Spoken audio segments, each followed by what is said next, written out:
માધાપરનું નરનાળનગરના પાછળ એક તળાવ આવેલું છે એને રિપેરિંગ મેન્ટેનન્સના નામે લગભગ 10 લાખ રૂપિયાનું કામ મંજૂર થયેલું હતું। આ તળાવમાં સિંચાઈ વિભાગ ભુજના અધિકારીઓએ 4 લાખ રૂપિયા એ લોકો વપરાયા છે એવું બતાવે છે કાગળ ઉપર। અહીંયા 4 લાખ નહીં 4 રૂપિયાનું પણ કામ નથી થયેલું। આ તળાવને કેવી રીતે પસંદ કર્યો છે કે એનું એસ્ટિમેટ કેવી રીતે બનાવવી પડે કે એક આમ વિચારવા જેવી બાબત છે। ભુજ પેટા વિભાગના જે અધિકારીઓ છે સિંચાઈના, જ્યાં લોકોની સીધી રીતે નજર ન પડે અને આપણે આરામથી ભ્રષ્ટાચાર કરીએ એવો સોફ્ટ ટાર્ગેટમાં એવા વિસ્તારને આ લોકો ફાઇનલાઇઝ કરતા હોય છે।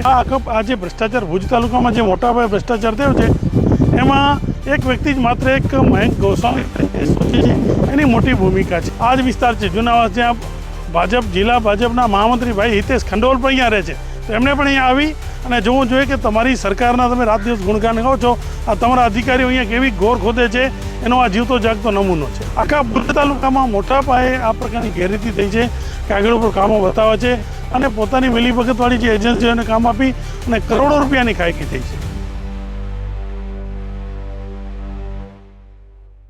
ભાજપના ગઢ એવા માધાપર ગામમાં થયો લાખોનો ભ્રષ્ટાચાર। સરકારની નાની સિંચાઈ યોજના હેઠળ તળાવોના કામના વર્ક ઓર્ડર પ્રમાણે ભુજ તાલુકાના માધાપર ગામે આવેલ નરનારાયણ તળાવમાં ભ્રષ્ટાચારના આક્ષેપો થઈ રહ્યા છે। તળાવોના કામમાં 6 માસની મુદ્દત અને વર્ક ઓર્ડરની શરતો મુજબ પૂર્ણ થવું જોઈએ। આ કામ પ્રગતિમાં છે એવું દર્શાવાયું છે, તો મુદ્દત વીતી ગયા બાદ કેમ કામ પ્રગતિમાં હોઈ શકે? હાલ આ તળાવમાં કોઈ પણ જાતનું કામ, ઝાડી કટિંગ કે પાડાનું કામ કે ખાણેતરું કરાયું નથી। આ મામલે ખુલ્લેઆમ શરતોનું ભંગ કરનાર એજન્સી સામે બ્લેકલિસ્ટ કરવાની માંગ ઉઠવા પામી છે। કચ્છ જિલ્લા પંચાયત સિંચાઈ વિભાગ હસ્તકનો ભુજ સિંચાઈ વિભાગ હસ્તક આ માધાપરનું નરનાળનગરના પાછળ એક તળાવ આવેલું છે। આ તળાવમાં સિંચાઈ વિભાગ ભુજના અધિકારીઓ એમ કહે છે કે અહીંયા અમે 3 થી 4 લાખનું કામ કરેલું છે। ખરેખર આ કામ છે જે અહીંયા તળાવ છે એને રિપેરિંગ મેન્ટેનન્સના નામે લગભગ 10 લાખ રૂપિયાનું કામ મંજૂર થયેલું હતું, પણ આજ દી સુધી અહીંયા કામ પ્રગતિમાં ઉતર છે, પણ અહીંયા 4 લાખ રૂપિયા એ લોકો વપરાયા છે એવું બતાવે છે કાગળ ઉપર। અહીંયા 4 લાખ નહીં 4 રૂપિયાનું પણ કામ નથી થયેલું। અને અહીંયા મને તો એ લાગે છે કે અહીંયા આ તળાવને કેવી રીતે પસંદ કર્યો છે કે એનું એસ્ટિમેટ કેવી રીતે બનાવવી પડે કે એક આમ વિચારવા જેવી બાબત છે। જનરલી આ ભુજ પેટા વિભાગના જે અધિકારીઓ છે સિંચાઈના, એ એકદમ ભ્રષ્ટાચાર આ કઈ પ્રકારનું જ્યાં લોકોની સીધી રીતે નજર ન પડે અને આપણે આરામથી ભ્રષ્ટાચાર કરીએ એવો સોફ્ટ ટાર્ગેટમાં એવા વિસ્તારને આ લોકો ફાઇનલાઇઝ કરતા હોય છે। અને ખાસ કરીને આ જે ભ્રષ્ટાચાર ભુજ તાલુકામાં જે મોટા પાયે ભ્રષ્ટાચાર થયો છે એમાં એક વ્યક્તિ જ માત્ર એક મયંક ગોસ્વામી એની મોટી ભૂમિકા છે। અને મયંક ગોસ્વામીને રાજકીય પીઠ પર છે। મયંક ગોસ્વામીના પપ્પા હિતેશ ગોસ્વામી છે એ કચ્છ જિલ્લા ભાજપ બક્ષીપંચ મોરચાના છે। ઉપરાંત એક બહુમૂલ્ય જે યોજનાઓ છે જે સરકાર લોકોના સુખાકારી માટે આવી યોજનાઓ લાખો રૂપિયાના ખર્ચે કરે છે, પણ આ નફટ અધિકારીઓ છે એ પોતાના પેટ ભરે છે।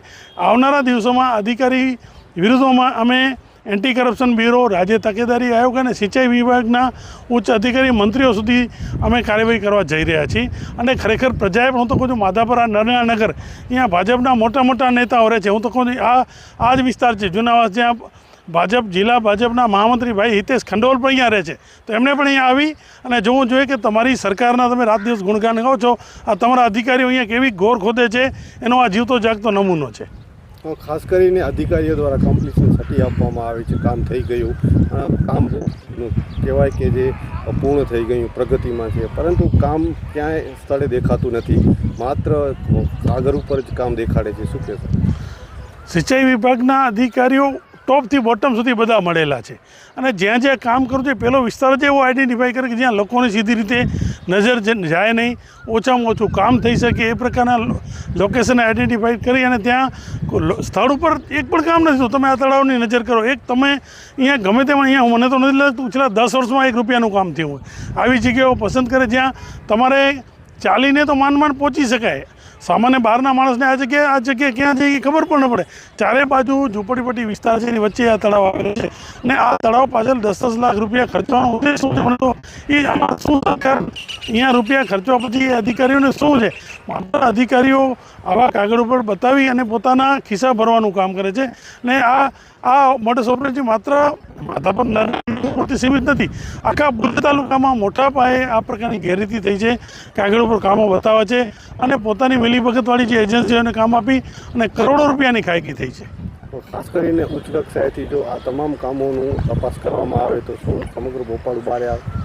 ઉચ્ચ કક્ષાએથી ઈમાનદાર અધિકારી મારફતે તપાસ થાય તો આમાં એસઓથી માંડીને ચેક કાર્યપાલિકા એજન્સી સુધી બધાને જેલ ભેગું થવું પડે. એટલું એક રૂપિયાનું અહીંયા તમે માણસ પગે ચાલીને આવી ન શકે એવું જગ્યા આઈડેન્ટિફાઈ કરીને આ પ્રકારનો ભ્રષ્ટાચાર જે થયો છે એમને ખબર છે કે હમણાં જુલાઈમાં અહીંયા વરસાદ પડશે એટલે પાણી ભરાઈ ગયું તો કાગળ ઉપર બતાવી દે અહીંયા બધું અમે જે કામ કર્યું હતું એ પાણીમાં આવી ગયું છે કે અહીંયાથી અમારો માલ તળાઈ ગયો છે કે આ પ્રકારનું. એટલે દર વર્ષે આ લોકો પ્લાનિંગ સાથે જ એ પ્રકારનું કામ કરે કે જનરલી જે આગલા મહિને ચોમાસા પછી જે કામ મંજૂર થાય એને જાન્યુઆરી ફેબ્રુઆરી પૂરું કરે, એ લોકો એને ખેંચી અને જૂન સુધી ખેંચી જાય ત્યાં સુધી જ્યાંથી એ કામ આગળ વધે એને પછી વરસાદ પડે એટલે કામના બધાના ચૂકવણા થઈ જાય અને પછી બધાએ તેરી ચૂપ મેરી ચૂપ એમ કરી અને ભ્રષ્ટાચાર આ લોકો દર વર્ષે આ ખેલ કરે છે. એટલે દર વર્ષે આ ખેલથી આ લોકો ટેવાઈ ગયા છે આ પ્રકારની ભ્રષ્ટાચાર અને ગેરરીતિ કરવાથી.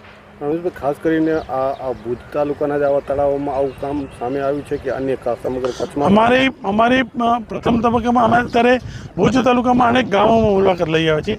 અનેક ગામોમાં મોટા પ્રકારની ગેરરીતિ થઈ છે.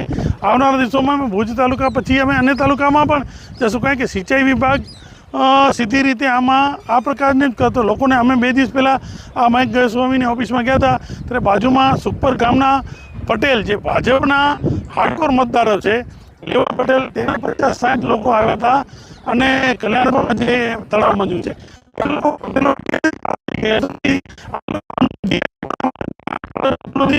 તમારે ટપકી લઈ જવા નથી કરવું, તમે અમારા ખેતીનું પણ થઈ નથી શકતું. એટલે આ લોકો શું છે કે ગમે ત્યાં પોતે બતાવી કામ અને મૂળ આનો ઉદ્દેશ છે ભ્રષ્ટાચાર કરી અને 50% ખાઈ જવાની 25% કાગળ ઉપર થોડી જાય બતાવી જેથી કરીને અમુક વિસ્તારમાં તો 1 રૂપિયાનું પણ કામ નથી થયું.